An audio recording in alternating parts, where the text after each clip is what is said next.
Hey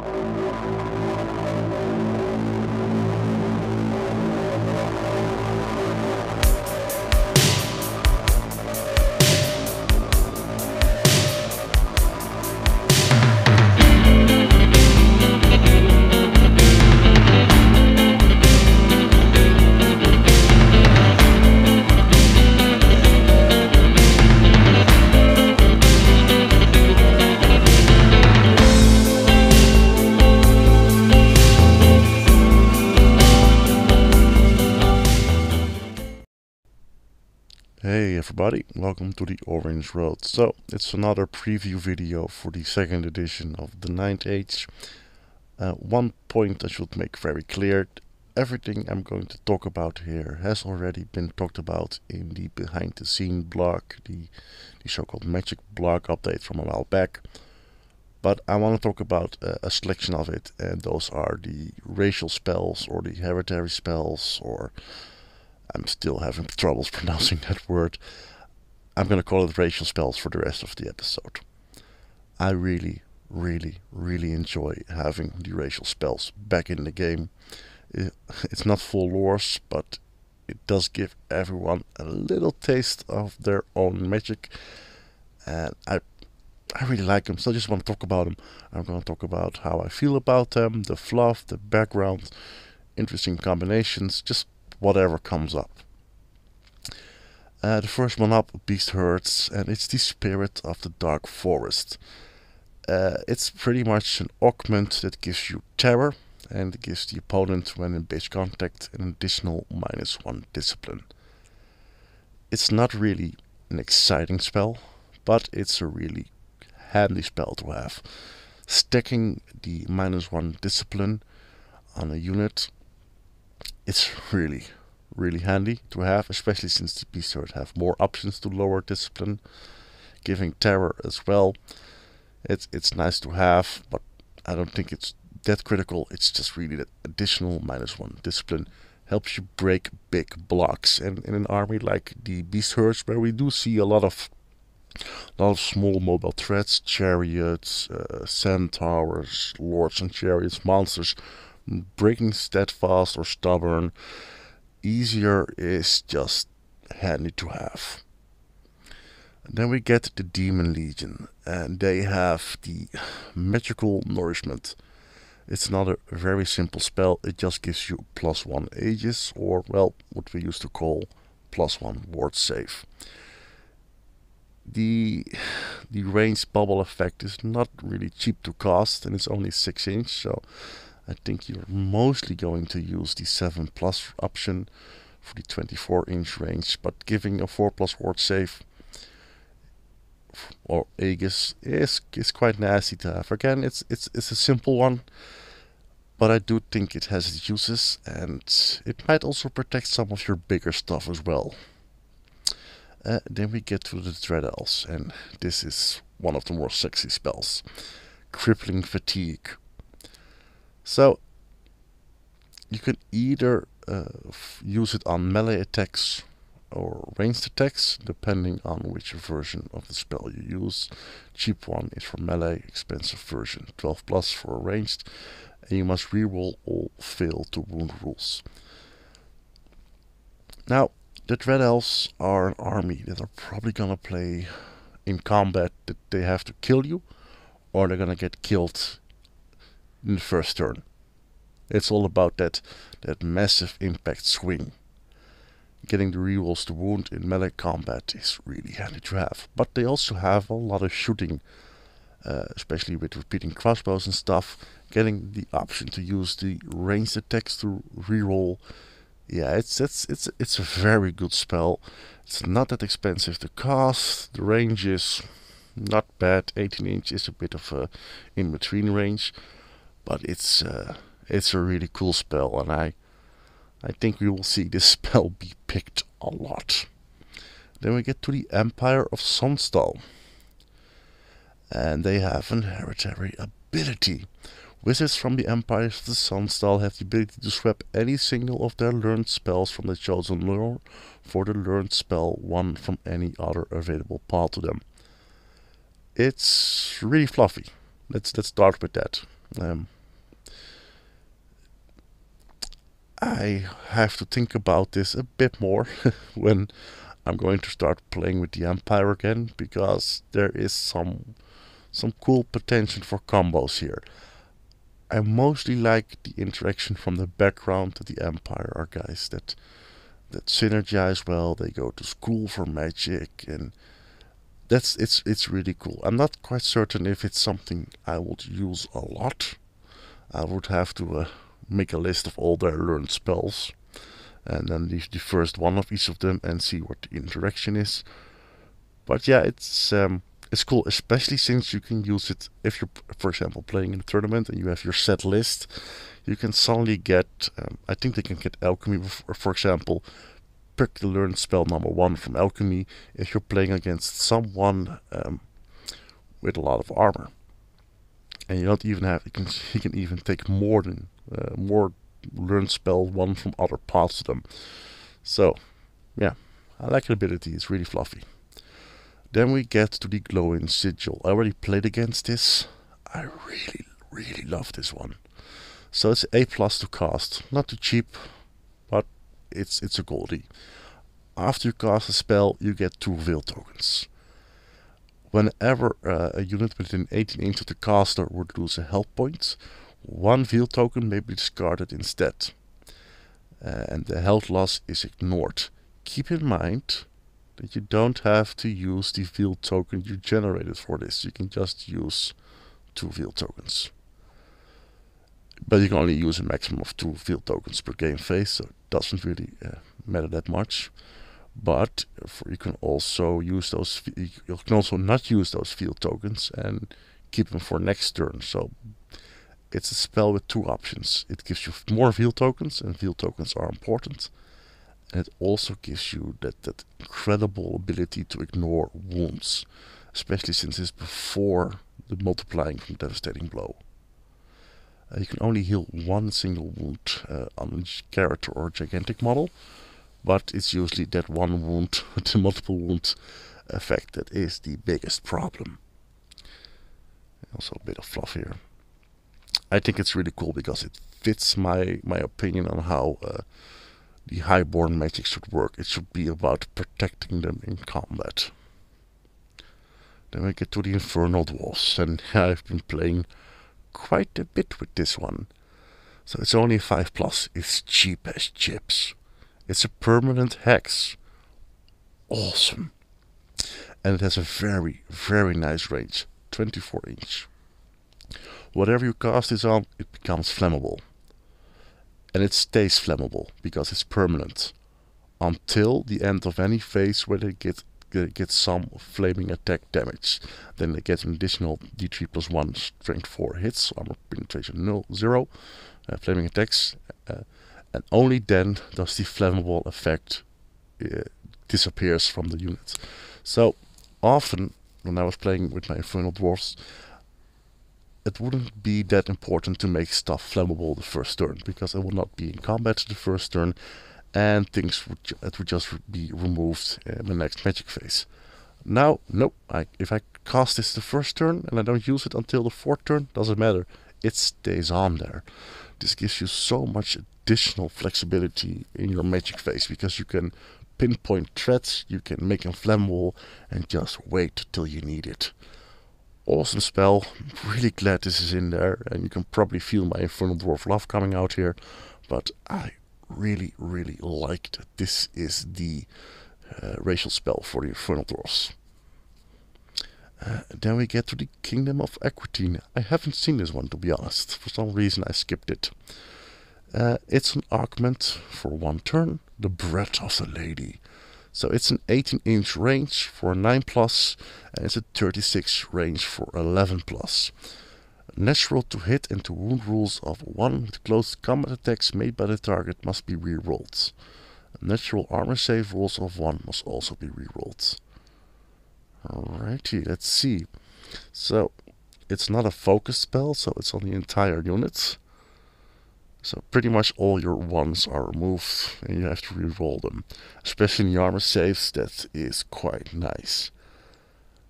It's a spell that, yeah, Makes me want to take knights, with the natural armor save piece of it. So that's that does fit my opinion, at least from the Kingdom of Equitaine.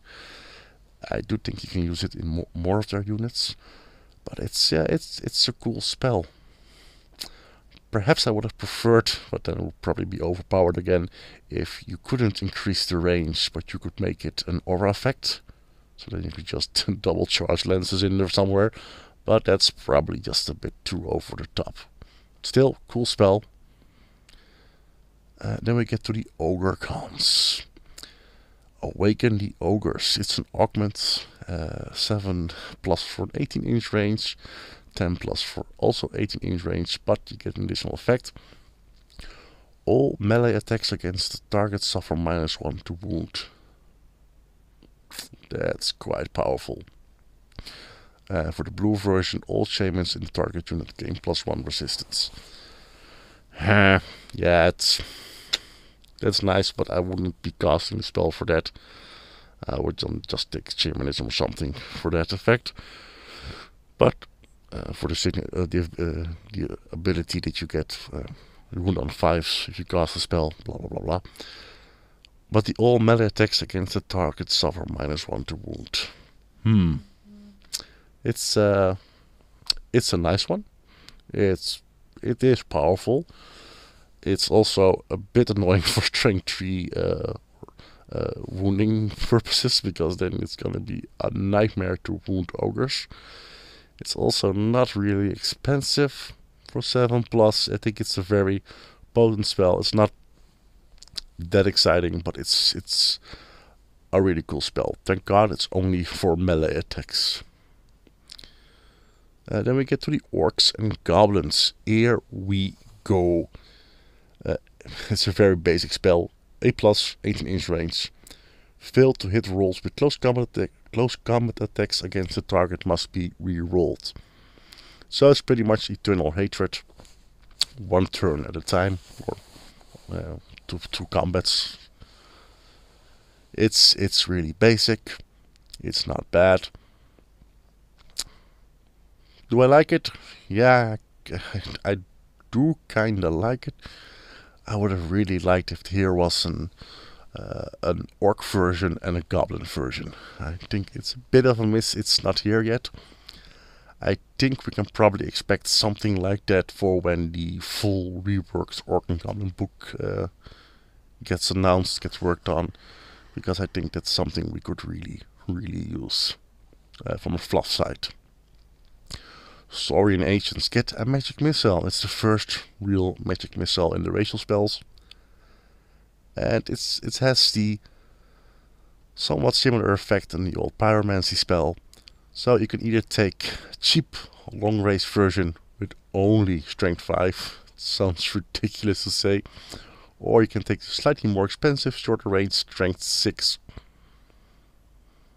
It's a good spell. It's only D6, so it's not over the top.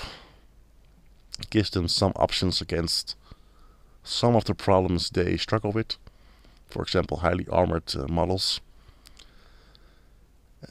Can probably get really nasty if you can use this spell from your Grottle and send it through your skink with the telepathic stuff. Surprise, here it is. It's a good spell.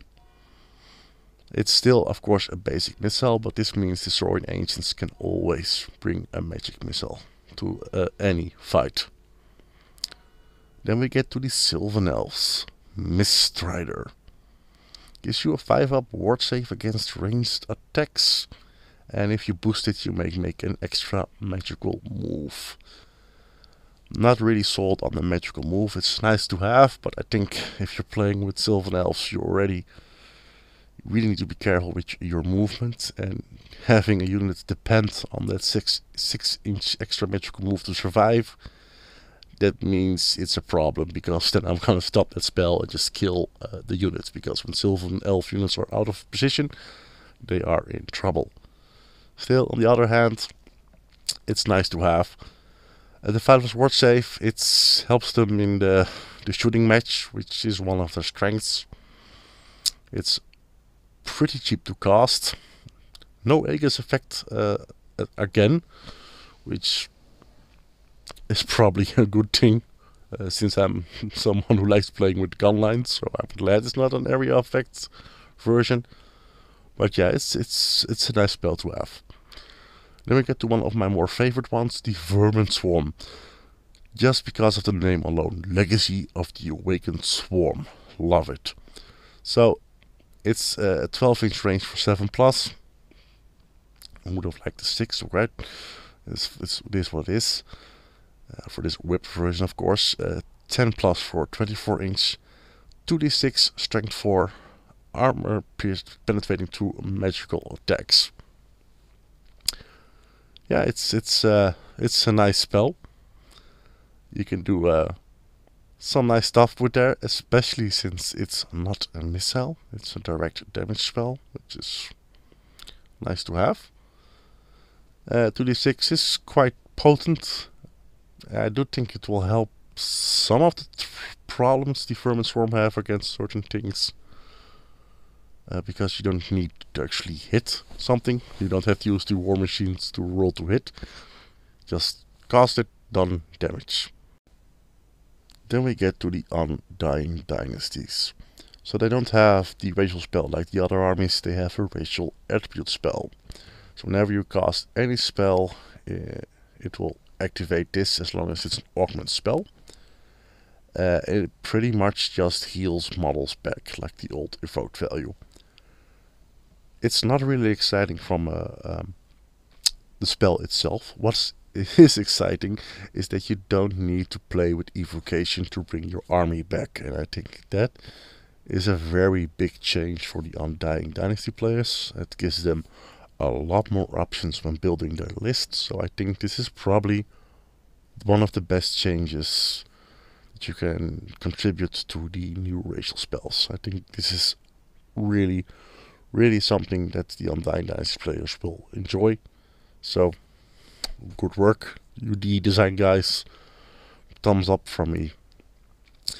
Then we get the VC, the Vampire Covenant, and it's pretty much the same as they had, only again, instead of being a spell from the magical lore, it's now a racial spell, so you can take it. They can heal stuff back. It's cool to have. I mean, cool. Be happy with it. It's not really exciting, but it does again give them more options, and especially when you're playing with a bloodline vampire who couldn't take the evoked magic, this is really handy to have.